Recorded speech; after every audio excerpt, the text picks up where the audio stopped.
que han apostado por mí para que pudiera trasladaros pues esta experiencia como actuario europeo para contaros en este caso concreto pues esa parte del Pilar 2 de Solvencia 2 que, que México fue uno de los pioneros a la hora de implementarlo y que pues posteriormente el resto de países de Latinoamérica ya están empezando a seguir esos pasos para implementar Solvencia 2 en el sector asegurador. Evidentemente la figura del actuario es fundamental en todos estos temas, es fundamental en todas las funciones clave que vamos a ver de este Pilar 2 y por lo tanto tenemos mucho trabajo por delante y muchas cosas que hacer aún y que enseñar en todo este campo del sector asegurador. He querido trasladaros esta ponencia, como sabéis, Solvencia 2 está basada en 3 pilares. El Pilar 1, que es la parte más cuantitativa, pero también la parte más programada, más establecida, de tal forma que pues al final son cálculos matemáticos, estadísticos, que todas las compañías aplicamos y que pues igual que pasa con todas las cuentas anuales, podemos de una forma homogénea comparar y de hecho los resultados que se van dando salen esas comparativas entre las distintas compañías. La parte del Pilar 2, aún ya implementado nosotros ya en España, en Europa desde el año 2016, es la parte más importante por parte nuestra como actuarios, con lo que podemos aportar, con lo que podemos ayudar a la toma de decisiones y con el apoyo en esa línea que es obligada y que no nos queda más remedio que asumir que tenemos como rol dentro de todo este proceso para apoyo a la parte de gobernanza, a la parte de nuestro gobierno corporativo y a la parte de esa autoevaluación de riesgos y solvencia que coloquialmente denominamos ORSA. Esa es la parte que yo voy a centrar. Evidentemente, Pilar 3 es todo ese mecanismo de información, transparencia, tanto interna como externa, esa situación de cómo nos ven de cara al exterior, esa información que damos a nuestros supervisores, a nuestros reguladores y, por supuesto, a nuestros auditores. Por lo tanto, es el resultado de todo ese trabajo que elaboramos a lo largo de todo ese proceso de la implementación de solvencia. Como sabéis, desde el año 2016 ya lo venimos aplicando y por lo tanto se van generando distintas revisiones. De las últimas, pues en el confinamiento ha habido muchos temas y entre ellos muchas actualizaciones de mucha normativa. Básicamente lo que se pretende es pues recoger todo ese resultado que vamos mandando desde el sector asegurador para ver cuánto de controlado tenemos nuestras empresas, nuestras compañías de seguros, para ver cómo somos capaces de controlar y de reducir los riesgos que vamos generando, que se nos van generando.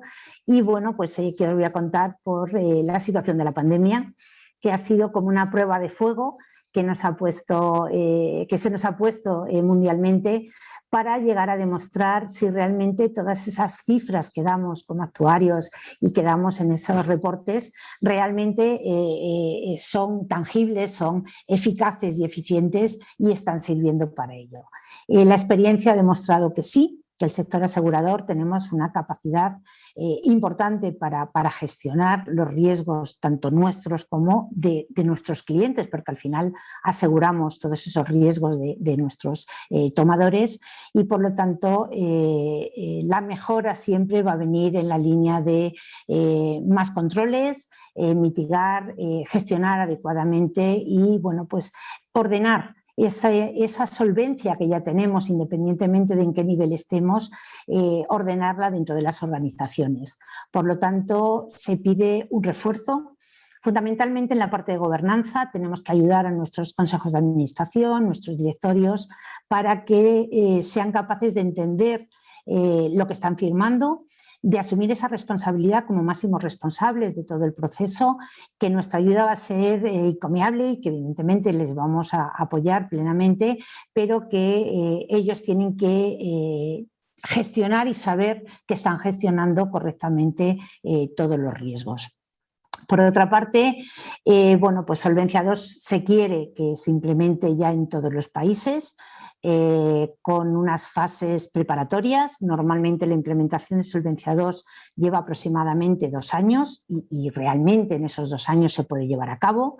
Tenemos que analizar todas esas situaciones de, bueno, pues esos riesgos que nos vienen de cara al exterior, en el cual tenemos pues unas bajadas de tipo de interés, tenemos unos riesgos, nuevos riesgos que nos afectan a nuestro propio mercado. Tenemos que gestionar correctamente esa parte de activos y pasivos, esa vinculación y ese casamiento, ese matching que realizamos, porque al final somos un sector en el cual todas esas primas son prepagables, manejamos el dinero de nuestros tomadores para que en un determinado momento, cuando ocurre ese evento, cuando se materializa ese riesgo, seamos capaces de tener liquidez para poder hacer frente a esos pagos. Por lo tanto, necesitamos empezar a implementar al nivel que queramos Solvencia II dentro de las organizaciones e ir mejorándolo, lógicamente, pues a medida que vemos esa evolución que se va produciendo. El enfoque que se está dando de la revisión, y yo os digo como es del 2020, estamos todavía en ese enfoque, es básicamente actualizaciones de los marcos normativos. Vosotros lo habéis visto, me ha llegado durante todo este periodo de muchos países que ya se está aplicando lo mismo que se está aplicando en Europa con Solvencia II, a unos niveles no de exigibilidad, de exigencia tan alto, pero sí que es verdad que ya está funcionando y se puede confirmar que está funcionando bien. Hay que analizar la situación económica de cada país. Evidentemente tenemos situaciones muy distintas y tenemos que madurarlas y que analizarlas, y cada vez más tenemos herramientas tanto del propio regulador, que ya tiene herramientas macro que nos van a permitir analizar también estas situaciones, y lógicamente, bueno, pues esas garantías que tenemos en el sector asegurador totalmente avaladas bajo esta perspectiva, este planning, por decirlo así, de gestión de riesgos. El pilar 2, como os comentaba, es un pilar con 2 ramas fundamentales. La parte de gobernanza, en el cual tenemos que actualizar ese organigrama. De hecho, la formación y los cursos que se dan a los reguladores, a los propios supervisores, la parte práctica es ir a las páginas web de las compañías de seguros para confirmar que ese organigrama recoge lo que establece un requerimiento del sector asegurador, unas funciones clave de gestión de riesgos, de compliance normativo, de auditoría interna adaptada a riesgos, unas actitud y honorabilidad por parte de los miembros del Consejo, es lo que más están mirando los reguladores, que tengan capacidad y conocimientos y que sean plenamente conscientes de lo que están firmando en este proceso, como yo os digo, como máximos responsables. Aunque el propio regulador separa lo que es la gestión interna y el control interno, para nosotros es todo, es un todo, es una unidad, porque el gestionar y el llevar los controles de esa gestión es prioritario en todos los niveles. Lo veremos con el nuevo modelo de las 3 líneas, y tenemos que verlo desde un nivel de presidencia a un nivel de el último becario o la última persona que entra a una organización. Tenemos que tener muy claro las funciones clave, con el principio de proporcionalidad, que es fundamental y que lo vamos a poder aplicar, pero no podemos dejar de tener las 3 funciones clave de gestión de riesgos, compliance y auditoría interna de riesgos. Los actuarios somos capaces de llevar esas 3 funciones. Tenemos que mantener esa independencia y esa objetividad que nos pide la propia norma, y por eso una de las patas fundamentales es esa terciarización, que llamáis vosotros, la externalización que denominamos aquí, que es la posibilidad de que estas funciones clave en un determinado momento, normalmente previo, pueda externalizarlo, pueda terciarizarlo para que otra persona especializada externa a la organización me dé las pautas y los conocimientos necesarios hasta que yo sea capaz de llevarlo por mí mismo. Esa posibilidad la da la norma, lo recoge la propia normativa, y por lo tanto vamos a tirar de ello. El ORSA, esa evaluación interna de los riesgos, básicamente es ese proceso fundamental de matriz de riesgos, de los riesgos más importantes de la organización, el apetito al riesgo, la matriz de riesgos, el mapa de calor, ese perfil necesario que tenemos que tener para poder empezar a trabajar. Tenemos que cuantificarlo. Tenemos 41 técnicas con la nueva ISO 31010 que nos permiten dar cifras y valores y programarlo para que sea totalmente dinámico, que no tenga que empezar de cero cuando surge una nueva situación, como ha podido pasar la pandemia. Tenemos que ser capaces de ayudar a establecer los objetivos estratégicos para que sean aprobados por nuestros consejos de administración. Tienen que estar aprobados y actualizados. El objetivo estratégico no tiene que ser algo totalmente estático que lo mantenga y que tengo que modificar todo por esos objetivos. Tenemos que ser capaces de ayudarles a entender de que esos objetivos cambian y que lo que yo decidí en diciembre del 2019 no podía mantenerlo en marzo del 2020 cuando se nos declaraba una pandemia mundial.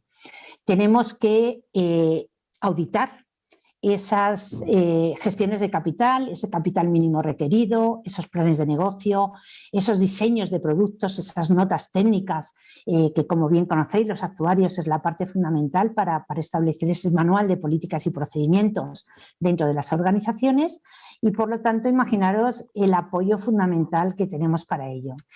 Cuando entra en Europa la Solvencia II, se establece la necesidad de que los actuarios lleven mucha parte importante de ese proceso y sobre todo del Pilar 2.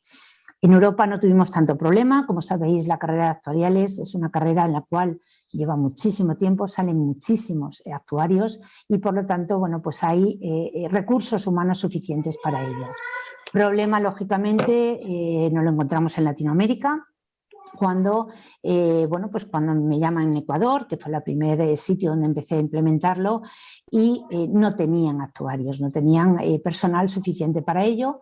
Por lo tanto, era necesario, puesto que la normativa del país lo exigía, el poder formar actuarialmente a las personas para que pudieran realizar esos trabajos en cada uno de los 3 pilares. Ese es un poco el objetivo. Necesitamos ser asesores, no tanto consultores, y vengo de KPMG, pero en la línea de tengo que enseñar lo que yo sé para que otras personas lo puedan conocer igual y lo puedan implementar en sus organizaciones. Aunque yo empiece externalizando las funciones, tengo que ser capaz de sentirme independiente y poderlo llevar dentro de la organización. Y todas las compañías de seguros van a necesitar actuarios en algún momento, uno a ser posible, pero imaginaros la cantidad de actuarios que hay en cada compañía en países como puede ser en España. Al final, ¿qué es lo que tenemos que trasladarles? Tenemos que trasladarles un cambio de cultura, un cambio de pensamiento basado en riesgos. Tenemos que revisar esos manuales de políticas y procedimientos, esas estrategias, esas actas de los consejos de administración para que toda la organización, y hablo de toda al completo, sea capaz de tener esa cultura, ese conocimiento. Podemos estar a un nivel de control del 20%, no os preocupéis, no me preocupa tanto. Lo que me preocupa es no saber que no tenemos un nivel de control alto. Mejorar siempre es posible, la gestión de riesgos implica una mejora constante y por lo tanto tenemos que ser capaces de trasladar, y de hecho veréis que en la presentación son muchos gráficos para que seáis capaces de poder trasladar a vuestros compañeros, a vuestras organizaciones, a vuestros clientes, lo mismo que yo os traslado a vosotros. Tenemos que ver cuál es el análisis, cuál es la compañía de seguros. No es lo mismo una compañía de seguros de automóviles que de salud, que de seguros generales, que de crédito. Tenemos que analizar cuál es esa actividad realmente que realizan. Tenemos que ver cuáles son las estrategias. Tenemos compañías de seguros públicas, privadas, familiares, en el cual el objetivo o el planteamiento que tienen es totalmente distinto. Sí tenemos un esquema, una metodología común, pero es totalmente diferente el resultado que pueda tener una compañía y otra con la misma metodología. Por lo tanto, tenemos que establecer un plan, hacer un proceso Ya os digo, se tarda 2 años en implementarlo al completo, pero no me preocupa tanto que esté al 100%, sino que realmente ese esqueleto, ese esquema, sí lo tengáis claro. Todas las compañías y más el sector asegurador está haciendo gestión de riesgos. Es imposible que yo cree una empresa y no haga gestión de riesgos. ¿Qué es lo que pasa? Que no lo estoy haciendo de una forma ordenada. Por lo tanto, lo que necesito es dar un orden. Esa es la ayuda que podemos darles, ese orden, esas pautas específicas, esas 10 fases necesarias para llegar a esa implementación. Vamos a montar el esqueleto y le vamos dando el contenido a medida que vamos avanzando dentro de la organización. Como os comentaba, tenemos que valorarlo cualitativa y cuantitativamente. Tenemos 41 técnicas de evaluación, tanto cuantitativa como semi-cuantitativa, en todos los niveles, capaces de aplicarlos cualquiera de vosotros, y por lo tanto vamos a dar valor a algo que siempre pensábamos que era muy subjetivo, que era la opinión de una persona, esa probabilidad, ese impacto, ese riesgo residual. Vamos a demostrar y justificar que es un dato fiable, como lo hacemos, que no deja de ser estadístico porque para eso lo somos, en el cual cualquier cambio de los factores o las variables que utilizamos puede cambiar el resultado, y de hecho, como os digo, la pandemia lo ha demostrado. No es lo mismo un riesgo con una probabilidad casi mínima, casi nula, y un impacto grande, a cuando ya se materializa ese riesgo, tenemos un evento con una probabilidad cierta, porque la tenemos ahora mismo, y con un impacto alto. Por lo tanto, ahora es planes de continuidad de negocio, planes de acción, qué es lo que tengo que hacer después de que ha ocurrido ese evento. Esa parte son los controles, es la que más nos van a pedir los reguladores, las que más nos tenemos que centrar como actuarios, y por lo tanto vamos a determinar esos riesgos residuales y la actualización constante de ese riesgo residual. Por lo tanto, vamos a ser capaces de sacar informes con resultados, con análisis concretos, con revisiones por parte de la función de auditoría interna de riesgos. El auditor interno y externo también tiene que formarse en riesgos, porque hasta ahora, evidentemente, son auditores económicos perfectamente realizando su trabajo, pero van a recibir una matriz, un objetivo estratégico, van a recibir un montón de documentación que no tenían previsto recibir hasta ahora. Si me preguntáis, sabía que me lo ibais a preguntar, ¿cuáles son las claves fundamentales? Concienciar de que evidentemente las cosas ocurren. Yo siempre, y lo pongo como ejemplo, son casos concretos, atentados de Nueva York, nuestros atentados de los trenes en Madrid, incendios de edificios, terremotos, inundaciones, que os voy a contar, que no viváis evidentemente, y más en México, que lo habéis vivido esta misma madrugada.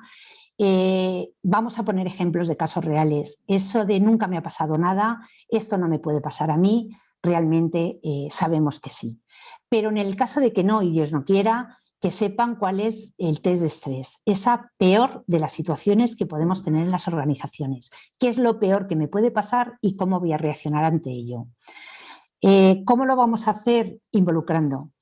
Yo siempre digo, y cuando doy la formación, lo doy a toda la organización. No os podéis imaginar cuántos choferes de consejos de administración me han dicho: es la primera vez que estoy en un curso de formación de riesgos con el resto de la organización, con el propio consejo de administración. Que no dé miedo a dar cursos a todos, porque cada uno lo va a subir en su nivel y porque es una forma de motivar. Lo primero que vamos a hacer en la función de gestión de riesgos, compliance, auditoría interna de riesgos, es crear nuestro propio organigrama. No va a ser público, el público es el oficial, pero sí vamos a tener responsables, que van a ser los directivos de la organización, esas personas que hasta ahora son responsables de la propia organización, y especialistas. ¿No os podéis imaginar la cantidad de personas dentro de las organizaciones, vosotros mismos como estudiantes, que por motu propio o porque en un determinado momento os lo ha pagado alguna organización, habéis recibido cursos de formación de riesgos legales, de riesgos reputacionales, de riesgos estratégicos, de redes sociales. O sea, sabéis mucho más que los que ya somos más antiguos y por lo tanto es una información importantísima. ¿Por qué solamente me preguntan qué es lo que hago cuando entra un nuevo directivo a la organización? ¿Por qué nadie ha actualizado mi currículum? Cuando yo entro a la organización me ponen un trabajo en base al currículum que presento, pero han pasado 10 años y me he formado y he dado congresos y he asistido a un montón de conferencias que me han validado toda esa formación que estoy recibiendo. Eso es lo que necesitamos, saber ese CRM que siempre tenemos de clientes porque nos interesa saber cuánto voy a generar de negocio por ese cliente y no tenemos un CRM de empleados, de formación específica y de conocimientos porque hay gente muy válida para ello. Por otra parte, y la otra pata fundamental es anticiparnos. Nuestra fase fundamental es preventiva. Igual que las primas son prepagables y cobramos por adelantado por un futuro evento que vamos a pagar, gestión de riesgos es a priori. Siempre tengo que poner todos los controles necesarios para que las cosas no ocurran. Si luego ocurren, voy a poner esos controles detectivos de ha ocurrido, qué tengo que mejorar, cuál es el control que me ha fallado o dónde no está siendo un control efectivo. Pero, por supuesto, nuestra prioridad siempre es preventivo. Si nosotros en el año 2000, mediados del 19, decimos que va a haber una pandemia o que puede haber una pandemia y cuál es el impacto que hubiéramos tenido, todos me diríais, me van a decir que estoy loca y no me van a hacer caso, cierto, pero lo dejamos en los informes. Tenemos que ser conscientes de que cuando aplicamos esas estadísticas y esas probabilidades muchas veces no nos van a hacer caso, pero tenemos que hacerlo. Somos los únicos con los que cuentan para que ese resultado futuro tenga un control adecuado para ello. Al final, y lo hablamos constantemente, es resiliencia. Ahora mismo estamos en esa fase. Tenemos que saber cuánto de resiliente, qué capacidad tengo para hacer frente ahora a la pandemia, a un terremoto, a un huracán, a cualquier situación, primero catastrófica, que es el nivel más alto y el que nosotros nos tenemos que volcar, porque va a haber muchas personas dentro de la organización que van a analizar el riesgo operacional, el riesgo legal, el riesgo estratégico, pero vamos nosotros a analizar la parte del riesgo que pone en peligro nuestra organización.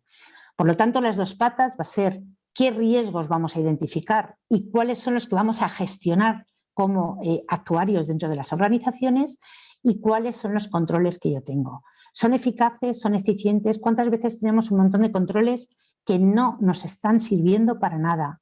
¿Cuántos controles tiene un área de informática en una compañía de seguros que no ha comunicado al resto de la organización? Que si yo se lo comunicase y el departamento financiero aplicase ese control informático que ya tenemos, que no nos supone un coste, mejoraría muchísimo esa efectividad. Por lo tanto, vamos a ver esos riesgos, vamos a identificar los más importantes y vamos a evaluar la eficacia y la eficiencia de los controles.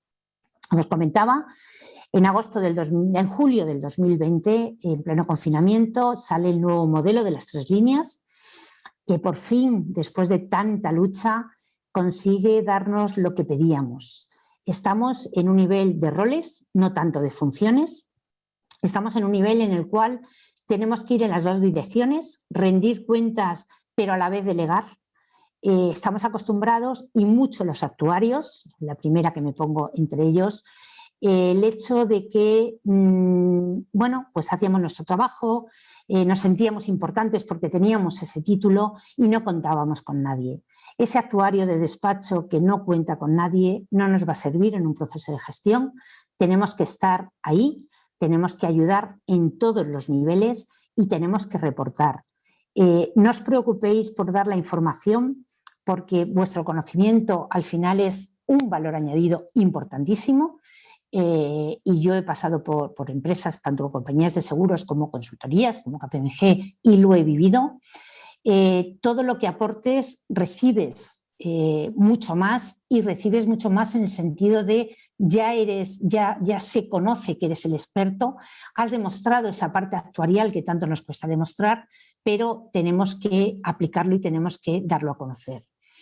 ese nivel de rendición de cuentas es desde el nivel del órgano de gobierno. Es decir, ese objetivo estratégico ya no es el secreto de las empresas, ya no es un plan de negocio, no es un proceso en el que no me sirve para una compraventa. Al contrario, es una información que es la base fundamental para el proceso de gestión de riesgos, que la doy a conocer tanto interna como externamente. Si vosotros entráis en cualquier compañía de seguros de España, en la página web, obligatoriamente desde el día 8 de abril, en este año, lógicamente del 21, tenéis el informe de situación financiera y solvencia de todas las compañías de seguros, porque una de las cosas que nos pide Solvencia es que tiene que estar publicado en las páginas web.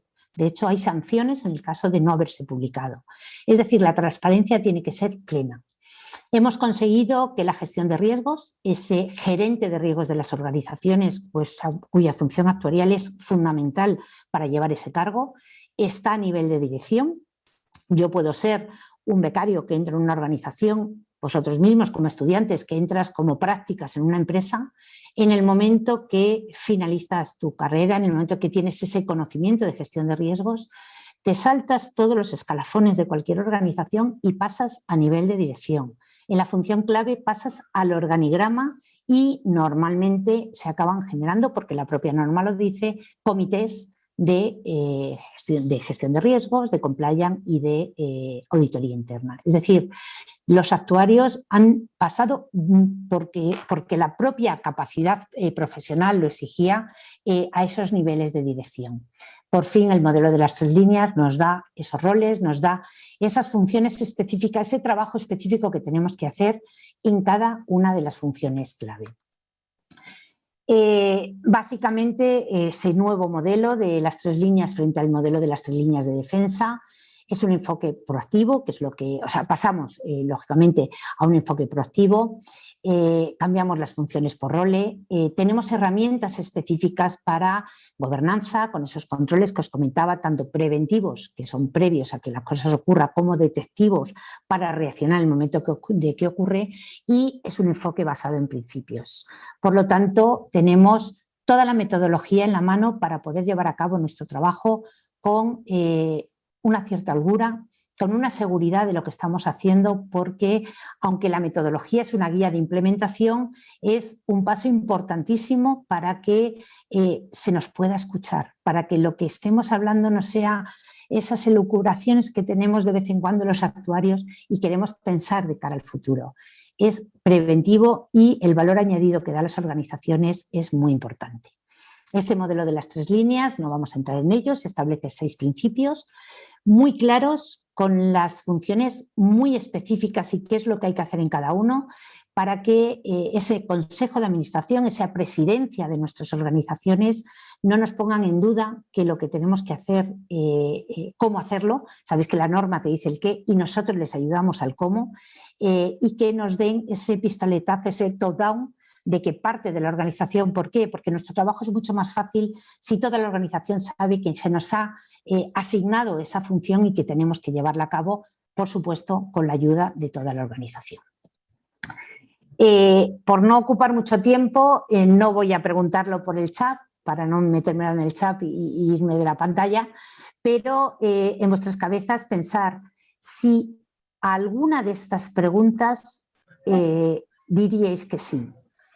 Aunque una de ellas dijerais que sí, evidentemente ya estaría o ya serviría el objetivo que voy buscando. Lo dejo un momento en pantalla, tanto como ahora mismo muchos sois estudiantes y a lo mejor no habéis llevado estas funciones, pero cualquier compañero, cualquier persona que esté en una organización, si no dijera que sí a alguna de estas funciones como trabajo que está llevando la organización. Os voy a pasar toda la presentación a través del colegio y a través de la Actuarios por México, pero en el momento que una de esas respuestas sea que sí, y realmente sé que lo ha sido, tenemos un rol de GRC. gobernanza, riesgos y compliance. Es decir, no va a haber ningún actuario, ninguna compañía que no tenga ese rol y que no esté en ese libro rojo de gobernanza, riesgos y compliance y sea una función clave y fundamental para todas las organizaciones. Ya no es algo que tenemos que vendernos, sino es algo que nos están pidiendo y que necesitan que lo llevemos a cabo. Para que lo tuvierais de documentación, ya sabéis que yo siempre, pues mis ponencias son aportan mucha información porque sé que luego lo vais a utilizar. Este sería un esquema de todo ese proceso que vamos a llegar para implementar esa gestión de riesgos en las organizaciones y quién sería el responsable de cada uno de ellos. En una parte sería el órgano de gobierno, en otra parte somos toda la organización, en otra parte serían específicamente esas funciones clave o esa alta dirección, esa auditoría interna. ¿Qué es lo que realmente... ¿Por qué son responsables de estas áreas? Si nos vamos a la parte que realmente tienen que aplicar muy esquemáticamente para que lo tuvierais en esquema, evidentemente el órgano de administración es necesario, primero porque tiene que aprobar ese manual de políticas y procedimientos, segundo porque nos tiene que dar ese perfil de riesgos, ese apetito al riesgo, esos objetivos estratégicos. No les vamos a dejar solo, les vamos a ayudar. Hay formas muy fáciles para ayudar a los consejos de administración a que se defina ese perfil de riesgos, pero sin él no podemos hacerlo. Es como si al director financiero yo no le establezco que el objetivo estratégico es invertir como máximo un 20% en renta variable y él ha visto que en el mercado financiero ha podido invertir un 50%, tiene un resultado espectacular, pero no coincide con los objetivos. Por eso os decía al principio que el objetivo también les enseñamos a que tienen que ser dinámicos y no podemos dejarlos estáticos. La metodología de cálculo tenemos, lo veremos ahora, la ISO 31000, tenemos COSO, tenemos mucha metodología, pero es una guía de implementación, no es una norma de obligado cumplimiento y por lo tanto podemos aplicarla de lo que mejor se adapte a nuestras necesidades. Tenemos asignación de los niveles, vamos a tener esos riesgos estratégicos, operacionales, de compliance, de cumplimiento, financieros.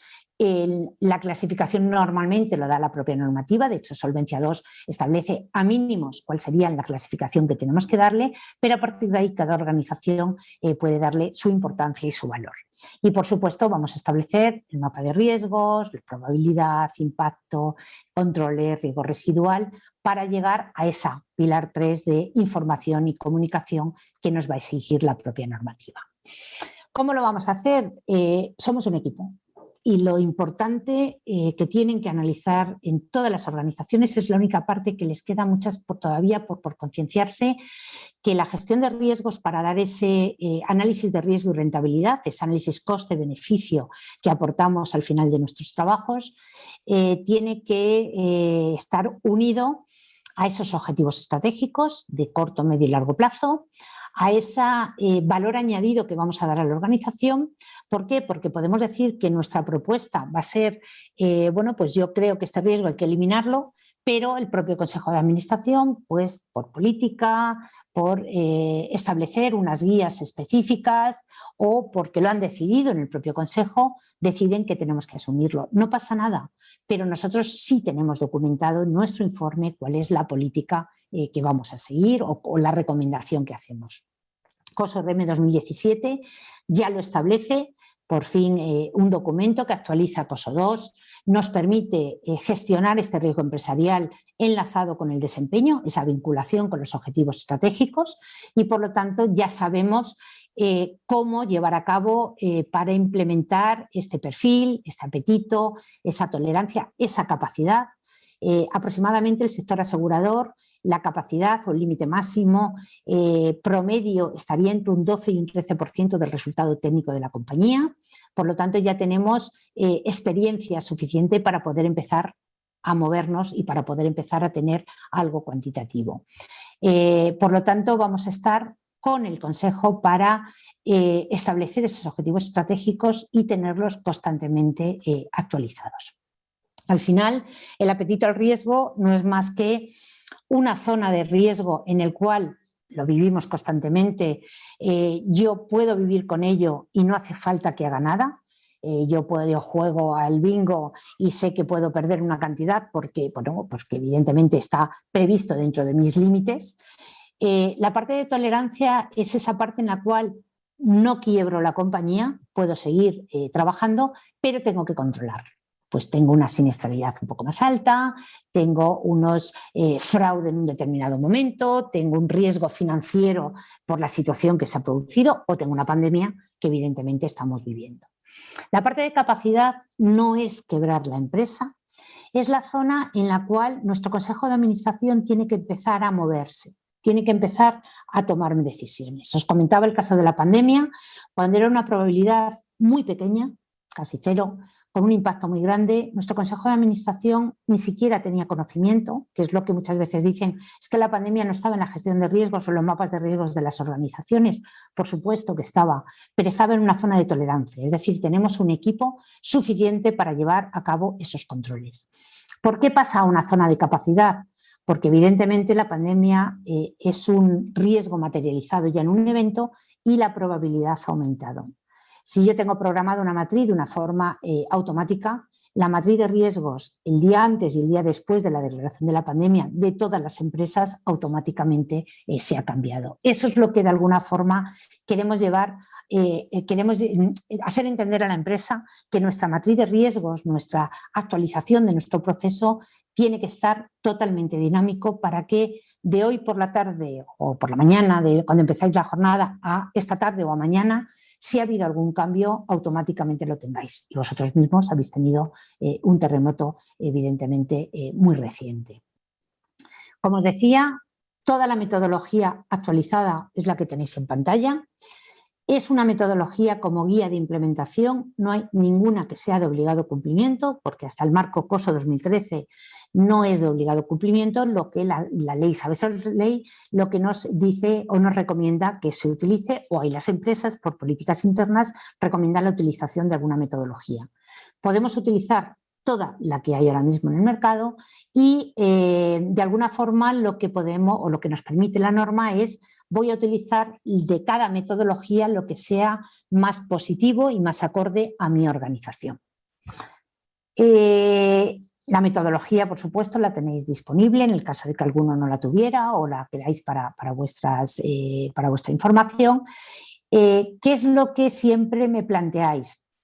¿Cómo consigo convencer a un consejo de administración? ¿Cómo consigo en una empresa hacerles ver de que la gestión de riesgos es necesaria, es importante, da un valor añadido importantísimo? Este sería, y os lo traslado y os lo hago vuestro, el gráfico que yo utilizo para todos los consejos de administración. Tened en cuenta que un consejo de administración, cuando tiene una junta directiva, bueno, pues te dejan explicárselo unos 5 minutos, otros 10, otros a lo mejor te dejan 20, pero muy esquemáticamente. Tú no puedes a un consejo darle texto en una pantalla porque van a leerlo y no te van a escuchar, y tienes que darle algo que le motive. Por lo tanto, es algo que les genere una duda, que te hagan una pregunta y que esperen una respuesta.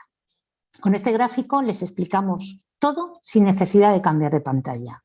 Si veis en el núcleo central está la gestión del riesgo, arropada por la cultura de riesgos y gobierno corporativo. Es decir, les estamos trasladando que sin ese arrope, sin ese apoyo del gobierno corporativo, no somos capaces de implementar un proceso eficaz de gestión de riesgos en las compañías. El pilar 2 va a ser un pilar 2, pero no efectivo y eficaz. Si yo os preguntase ahora, con esto que os he contado, ¿cuál sería la primera burbuja por la cual empezaríais a trabajar? Espero, y no lo voy a hacer para no pillar a nadie, que todos me digáis que es apetito al riesgo, tolerancia y límite, porque es lo que hemos reiterado. Si yo no tengo el objetivo estratégico, si no tengo el perfil de riesgos de mi empresa, yo no sé cuánto se quieren arriesgar. Cuando una compañía dice no quiero trabajar ese ramo, tengo que saber que no quieren trabajar un ramo para no trabajar en él. Si una compañía decide limitar cuál es el volumen de producción que quiere o cuáles son las inversiones que quiere hacer, necesito saberlo. Empezando por ese perfil de riesgos de la empresa, identifico los riesgos, evalúo cualitativa o cuantitativamente, establezco controles para saber cuál es mi riesgo residual y elaboro los informes.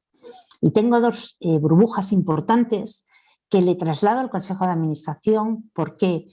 Porque la función clave de auditoría interna adaptada a riesgos no es meterse en el departamento de gestión de riesgos y fastidiarles preguntándole cosas, sino que es vincular ese manual de políticas y procedimientos, esos objetivos estratégicos con el resultado.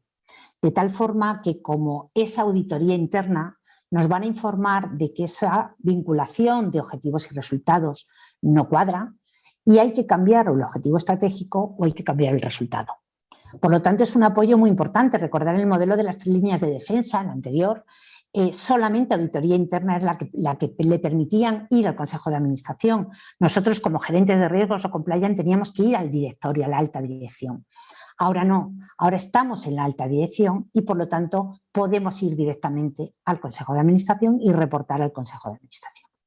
Y la última, muy importante, porque es lo que ya le da la puntilla a este Consejo de Administración que nos permite trasladar esta información, es que toda la normativa de cualquier país, sin mirar el vuestro que lo dice, establece en algún artículo que el Consejo de Administración, como máximo responsable de todo el proceso de gestión de riesgos, tiene la obligación, al menor coste posible, de facilitarte formación, o sea, es decir, capacidad humana, de conocimientos humanos para llevar a cabo la gestión de riesgos, dinero y informática, porque al final la gestión de riesgos es un proceso totalmente mecanizado. Tener en cuenta que al final la gestión de riesgos va a ser como nuestras cuentas anuales, que tenemos que reportar todos un resultado, como el pilar 1 de Solvencia 2, que tenemos que comentar todos el resultado para que sea homogéneo y sea comparable entre las compañías, que es lo que todavía no tenemos tan mecanizado como nos gustaría en lo que es el sector y, por lo tanto, en este caso en Europa. Por la parte de apetito al riesgo, básicamente os planteo esas preguntas necesarias, esa parte práctica que yo siempre comento, necesarias para que el Consejo de Administración entienda por qué tienen que definirlo ello, que le podemos ayudar, pero que tienen que ser ellos los que nos trasladan. Si yo decido invertir, yo soy la que sé cuánto voy a arriesgar de esa inversión antes de vender. Y por lo tanto, ellos son los dueños de la organización. Tienen que saber y facilitarnos cómo está alineada la estrategia. Tenemos que personalizarlo a cada una de las compañías. No todas las compañías de seguros son iguales y lo veréis con los resultados. Tenemos que tener en cuenta qué accionistas, qué grupos de interés tenemos, a quién va dirigido el trabajo de nuestra organización. Tenemos que comunicar internamente y nos tienen que ayudar a que se comunique internamente toda la gestión y el proceso que estamos haciendo. Una revisión continua. El análisis coste-beneficio es la técnica que más hemos utilizado porque es la que más ha entendido el Consejo de Administración, pero sí que es verdad que el nuevo modelo de la ISO 31010 nos permite otras 2 técnicas más para poder llevar ayudar en esa toma de decisiones al Consejo de Administración. Y por lo tanto tenemos que formar y dar cultura de riesgos a toda la organización a todos los niveles.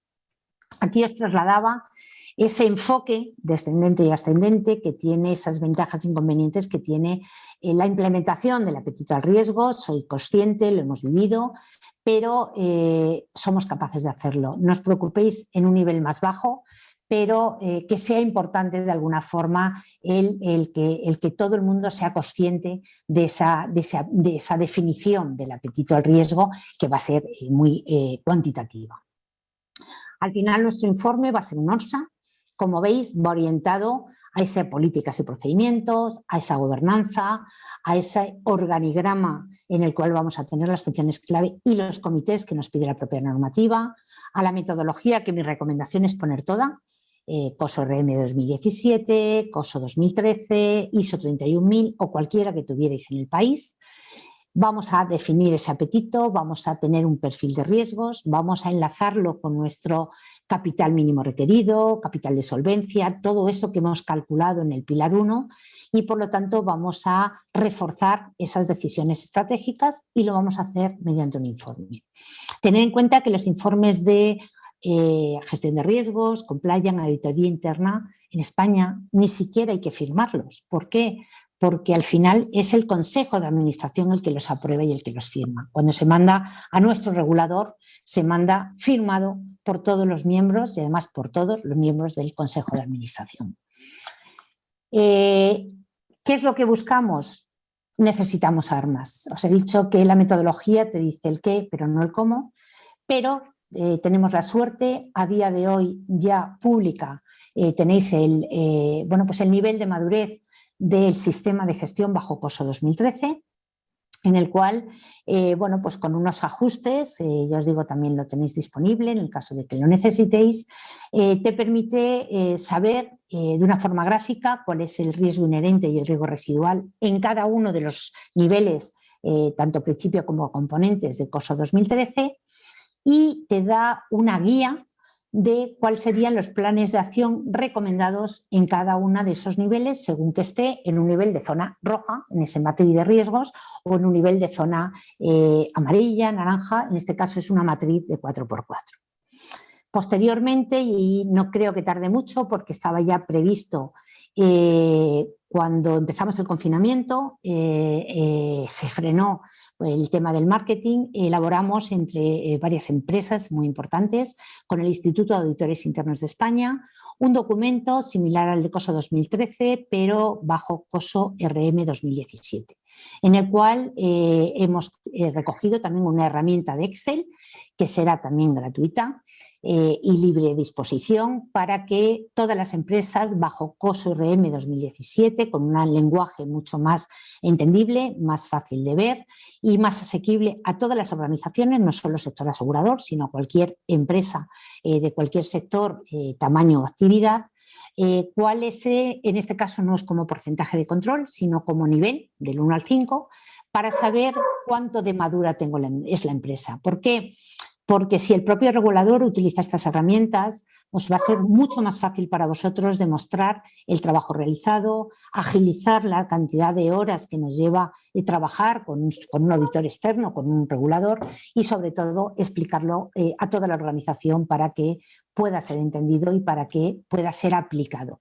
Yo normalmente cuando lo traslado pues como a vosotros, a los responsables de alguna forma de todo este proceso, pero cada una de esas personas automáticamente lo traslada para que toda la organización sea capaz de elaborar y resolver este planteamiento, aunque sea a niveles muy bajos, porque al final lo que vamos a hacer es trabajar con los resultados y con esa ponderación de cada uno de los resultados.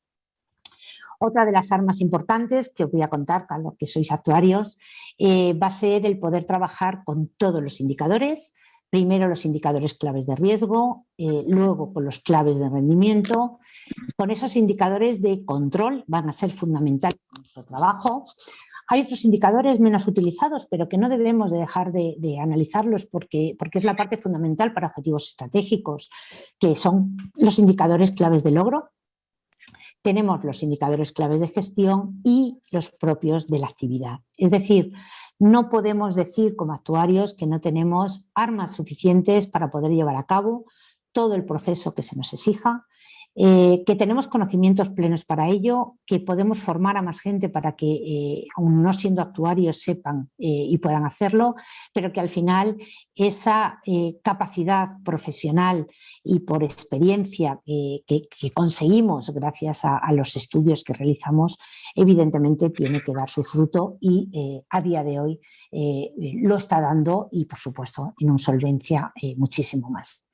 Como sabéis, esos indicadores de riesgo, que son los fundamentales para nosotros, aparte de los principios fundamentales que recoge, están alineados con el objetivo estratégico, con todas las estrategias de la organización a todos los niveles y, por supuesto, pues planteando el KPI y el KRI, que a cualquiera de vosotros que os diga qué es esto, estaríamos diciendo que es un cuadro de mandos de cualquier organización.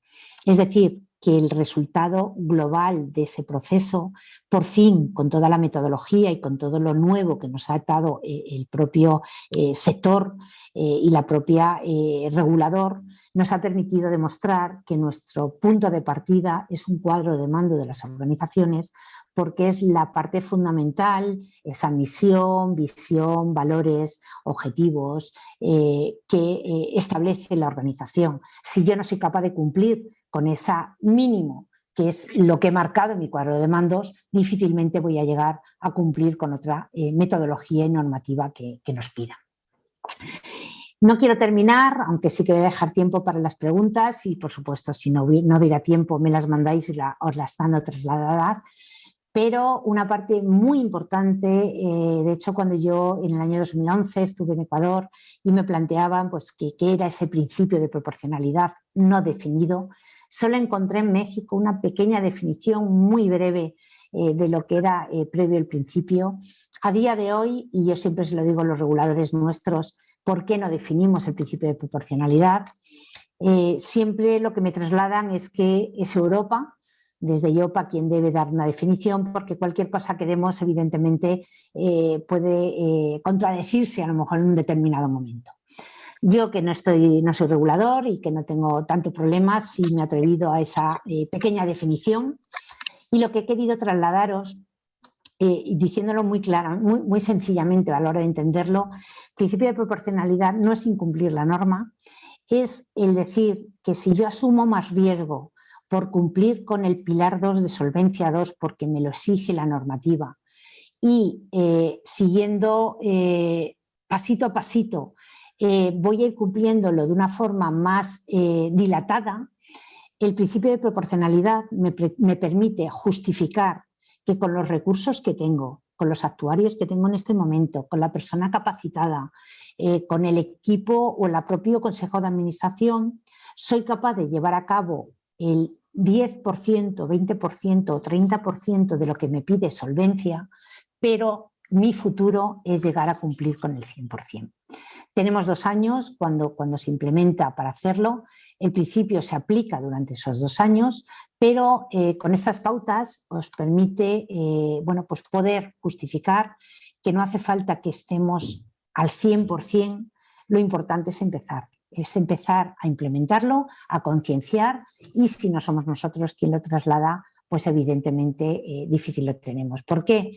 Porque siempre solvencia evidentemente lo llevamos al sector asegurador, es nuestra parte prioritaria, pero yo que soy actuario, no os podéis imaginar la cantidad de empresas de todos los tamaños, de todas las actividades que quieren y necesitan implementar Solvencia II. El trabajo actuarial, como vosotros sabéis, tiene muchísimos campos y gestión de riesgos es uno más y muy importante a la hora de poder aplicar nuestros conocimientos. El principio de proporcionalidad nos va a permitir esa autoevaluación, que no debe ser un objetivo sino una herramienta que llevemos a cabo, nos va a permitir estar ajustados a cualquier organización y hacerlo día a día nuestro propio trabajo, que no sea un sacrificio sino que sea una función más. Podemos empezar con un enfoque cualitativo, pero ya tenemos posibilidades y tenemos forma de cuantificarlo, por lo tanto no nos dejemos esa cuantificación. Y además tenemos distintos clientes, distintos productos, podemos tener un único ramo o podemos tener multiramos, tenemos distintas funciones, sucursales, filiales en distintos países, métodos y metodologías pues, cada vez más avanzadas, pero no todas pueden estar al mismo ritmo. El tamaño de los riesgos, la cartera que tenemos, la complejidad de la organización, los contratos, qué tipo de contrato de reaseguro tenemos, si tenemos participación en beneficios por no siniestralidad o tenemos por participación en beneficios por bonos de tipos de interés garantizados. Es decir, cada organización y cada compañía va a ser un mundo y por lo tanto tenemos capacidad para llegar a todos los niveles de la organización. Bueno, pues esto es un poco lo que quería trasladaros, espero que os haya servido, que no haya ido muy rápido, que yo soy un loro y por supuesto, bueno, pues dispuesta a resolver cualquier duda, cualquier pregunta que podáis hacerme.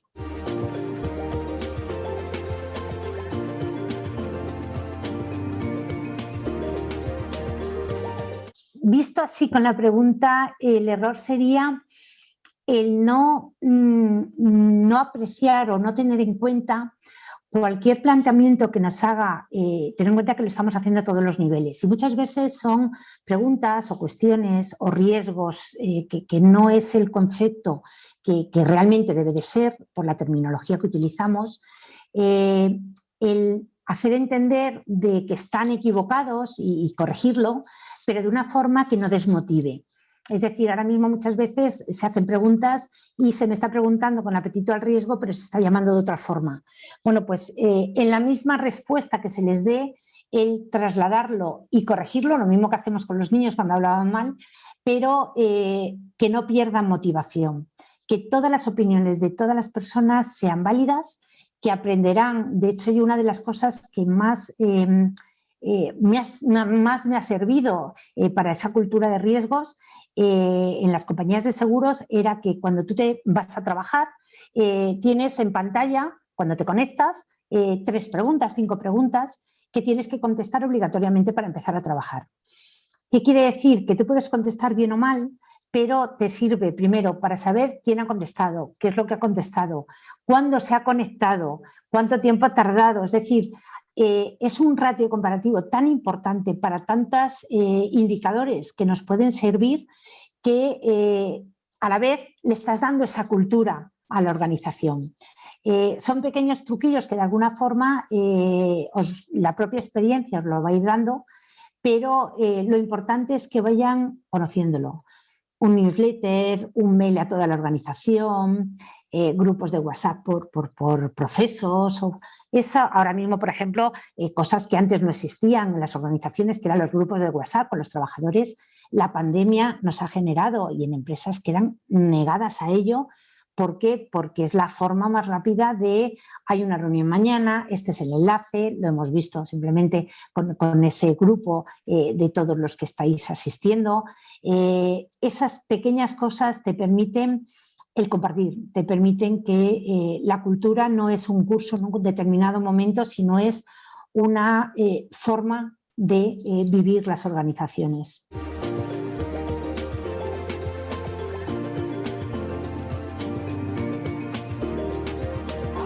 Realmente en Solvencia II, como os he comentado, hay 3 pilares. El primer pilar, recomendación, pues evidentemente, como ya lo hemos implementado de Europa, todos los países que hemos implementado Solvencia II, lo que hemos hecho, y en España somos muy baguetes para eso, ha sido adaptar lo que nos dice Europa. La página de Europa está en todos los idiomas. Toda la documentación que nos viene de Europa. De hecho, hay unas directivas específicas de Solvencia II, tenemos todas las directrices, ya os digo, está en la página, pero si no lo mismo, os mando el enlace para que lo podáis coger. Todo lo que los actuarios aplicamos a las organizaciones viene a través de IOPA. El país lo que hace es que sabéis que Europa no puede obligarnos a implementar nada, tiene que ser una normativa del país, y el país lo que hace es sacar esa ley, reglamento, resolución, real decreto, que lo que te dice es me adapto a todo lo establecido por Europa y por lo tanto a todas las directrices, a todas las directivas que hacen referencia a Solvencia II. En la página de Europa, de IOPA, lo tenemos todo, ya os digo, en todos los idiomas, y por lo tanto la base fundamental sería esa. El Instituto de Auditores Internos, a través de la Fábrica del Pensamiento, los documentos son muy buenos. En nuestro caso, por ejemplo, UNESPA, que es la patronal del sector asegurador, tiene muchísima documentación, pero yo, que cuando doy los cursos, según el país que sea, entro mucho en las páginas de la superintendencia de compañías y seguros, suelen tener mucha documentación ya específica del país, con vuestro lenguaje totalmente válida para poderlo aplicar. De todas formas, cualquier duda, yo os pongo aquí el correo mío, que bueno, ya os digo que lo tenéis a través de todo del colegio y a través de Actuarios por México, pero bueno, pues me conocéis y cualquier cosa que podáis necesitar directamente me lo pedís.